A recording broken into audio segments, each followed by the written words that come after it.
Today I'm taking you to the Maldives. I'm taking you to two of the so-called local islands, Malé, the capital, and Rasdhoo. Visiting the Maldives is usually quite an expensive holiday, unless you go to the local islands, the islands on which people actually live. In this quick video, I'll show you what to expect if you're trying to visit the Maldives on a budget. We flew from Colombo in Sri Lanka towards Malé. The view from the aircraft was beautiful. It was actually a funny flight. It was a flight to Bahrain via Malé. So the aircraft landed in Malé to drop us off and then took off again to Bahrain. I'd never seen that before. On Malé, the airport is not actually on the main island, it's on a separate little island linked by a bridge or by ferries. Most people would skip Malé. They'll get into the airport and they'll jump straight into a speedboat to go straight towards the resort islands that they're planning to visit. But we decided to spend the night in Malé. So we jumped on a ferry for $1 to go into town. You can pay many things with US dollars, by the way. Now look at the color of the water. And this is the port in the capital at night. So blue. One thing I wish I had been told before to visit the Maldives is that they are desperate for US dollars. Recently, the government decided that all the businesses in the tourism industry, they'll have to pay their taxes in dollars. So you don't want to get too much of the local currency, the rufias, because they actually want dollars. Time for a katu. This is actually a dish from Sri Lanka. Even a small dish like this, you can pay in dollars. Very often you'd actually pay less if you pay in dollars than if you pay in their local currency, because they have their own exchange rate, which is a bit ridiculous if you ask me. This is the beach in Malé. What you'd have to know is that on the local islands, you'd have to respect a few principles of the Muslim faith. So if you want to go for a swim in that beach, you're not allowed to wear a bikini. You'd have to be a bit more modest. That's a lovely little graveyard in Malé. Also, no alcohol whatsoever on the local islands. If you go into a shop, you might spot some 0% Heineken, but no alcohol at all. This is the Malé market, lovely place to visit. Those are sweets made with coconut. You have a large selection of interesting fruit and vegetables as well, and a lot of dry fish. Those are sea almonds. Interesting. And that's another fruit I had not tried before.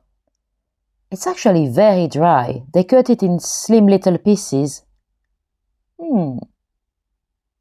The market is right next to the port.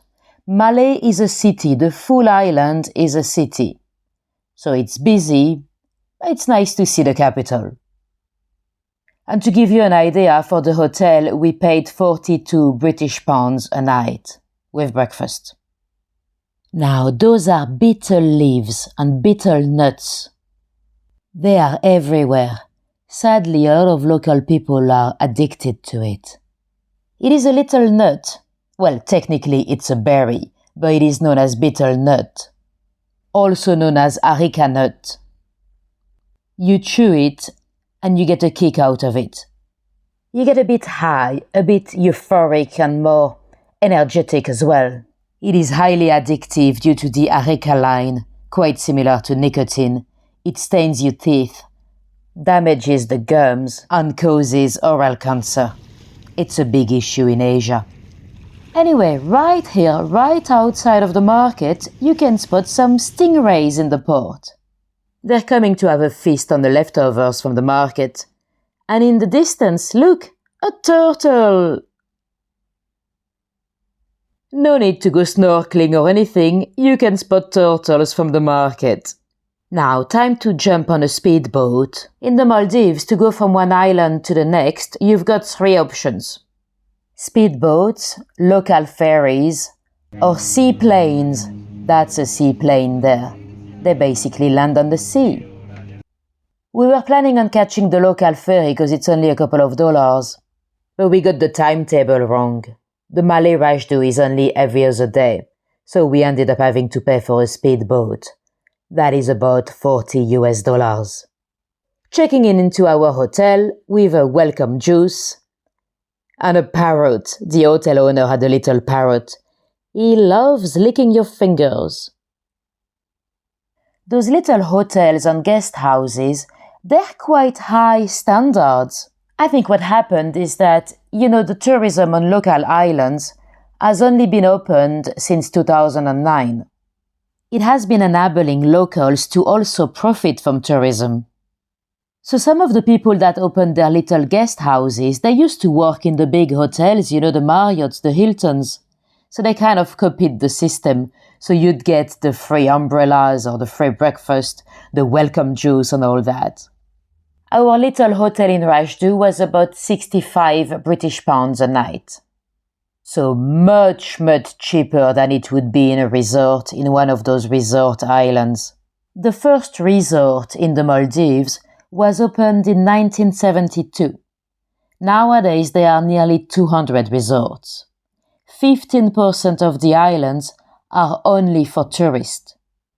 The beaches I'm showing you now, those are the local beaches. So to swim here, officially, you'd have to wear a top, a t-shirt or something. No bikinis. Although if you did bikini, I don't think anyone would really stop you. And the water is so clear and beautiful. You'll see a lot of seashells, of course. Those little quarry shells were once a big export of the Maldives, as they were used as currency in some countries like China. Oh, Bernard! Hermit crabs, I call them Bernards, because in French they're called Bernard the Hermite. I don't know why. Some say they were named after Bernard of Clairvaux. In the Middle Ages, the co-founder of the Knight Templars. Whatever. Anyway, this is Bikini Beach.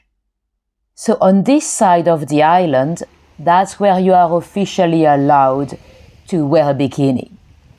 Only here. So once you leave the beach, if you want to walk back towards your hotel, you're meant to be a bit more modest. Those are the only things that are not allowed, by the way. Alcohol, pornography, dogs. As they believe that dogs are impure, it is due to a misinterpretation of the Quran, apparently. Oh, and no religious idols and stuff like that. By the way, this video was recorded in February 2025.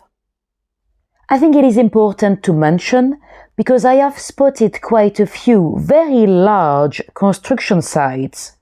So I think in a few months or a few years, the island might be a little bit different. Rasdhoo, by the way, it is the capital of this atoll. An atoll is a chain of islands. We are on the Alif Alif Atoll. So because it is the capital, you might see a few governmental buildings like hospitals or court or whatever it might be. The island you've just seen across the sea, that's a private island, a resort island. So in terms of excursions and snorkeling and diving, you'd have exactly the same excursions if you come to the cheap local islands or to the resort islands.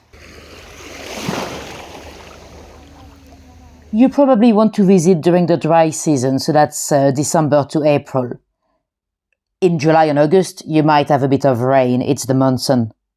Now look at this bird. It's not a bird, it is a bat. They are Indian flying fox bats, also known as fruit bats. There's another one coming in the distance. Look, look, look. There we go. Now, time for a little dinner. There are not that many restaurants on the island. At the moment, I think I've counted 6. This is fish and chips. I would call it tuna and fries, but they call it fish and chips. Most of the time when they say fish, it's actually tuna. See the island in the distance there? That's a resort island. So if you wanted a mojito, you could swim all the way down there. But you'd probably pay at least £500 a night for your hotel. Now let's go back to the port to show you the sharks.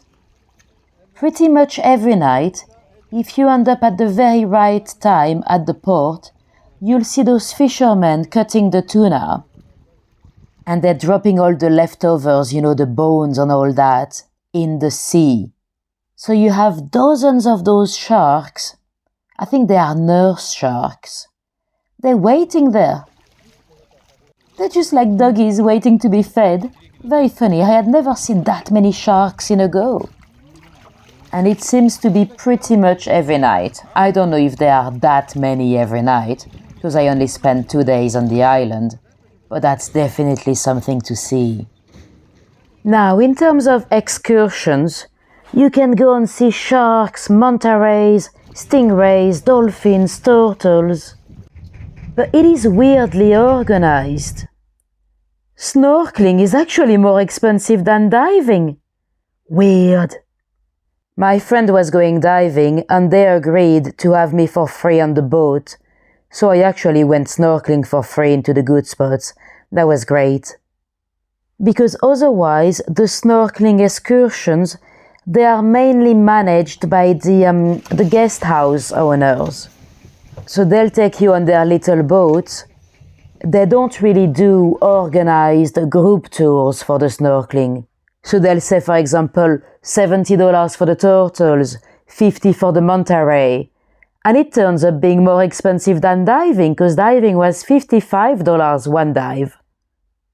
This is the footage from my diving friend, but you can still see the manta rays when you snorkel.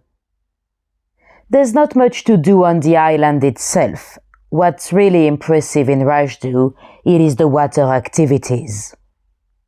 Now, back on the island for a tea, a Ceylon tea, so that's from Sri Lanka, and a little lunch. Very few places would take credit cards, by the way, so make sure you have enough cash. Now, if you go on the beach at night in pitch black, you might be lucky, depending on the weather conditions, you might see some bioluminescent plankton. Sadly, I can't show you on camera, but that's when the waves crash on the sand. Oh, lots of Bernards! Hey Bernard, what are you eating? I also had a stray cat following me, so the stray cat was looking at the little Bernards. Now, time to jump on a speedboat to leave Rasdhoo behind and go back towards Malé. Rasdhoo is very small, by the way. It's about 600 by 500 meters superficie. Now back to Malé for a few hours to have a little stroll, waiting for another ferry to go to a different island. In Malé, by the way, you can drink the tap water. It is desalinated water. It might taste a little bit of chlorine, but it's perfectly fine. I always try drinking the tap water, even when I'm not really meant to, but I hate to have too much plastic waste. Oh, and in terms of plugs, most of the time they have UK plugs. Now, time for a little masala chai. There's also a museum, the Malé Museum, but to be honest, it was mission impossible to figure out what were the opening times. It was definitely closed when we tried, but no one was able to tell us when it would open. On the south side of the island, you've got this interesting swimming park. It's like a natural swimming pool. And I think it's free. And you see at the back, they've got this type of jetty with tetrapods, concrete blocks, to protect them from the storms. Sadly, with global warming, the Maldives should be one of the first countries to be underwater. They actually had an underwater cabinet meeting. That was in 2009. The president went underwater to highlight the problem. That's an aircraft coming into Malé Airport. It's on the other side of that bridge there. And that is an interesting monument. It's just a concrete tetrapod. Weird. I think it is to celebrate the friendship between the Maldives and Japan, because Japan helped them with those protections. And this is for China, to celebrate their friendship with China as well. They helped with the bridge. And that's a lovely park on the south side of the island as well. Now, let's be honest, I wouldn't come and spend a week in Malé. But for a night and a day in between islands, it's quite cool to visit. I hope you enjoyed that little video. If you happened to be a local, and if you had any suggestions for future travelers, do pop them in the comment section. And that's the ferry to go towards our next location, Mafushi.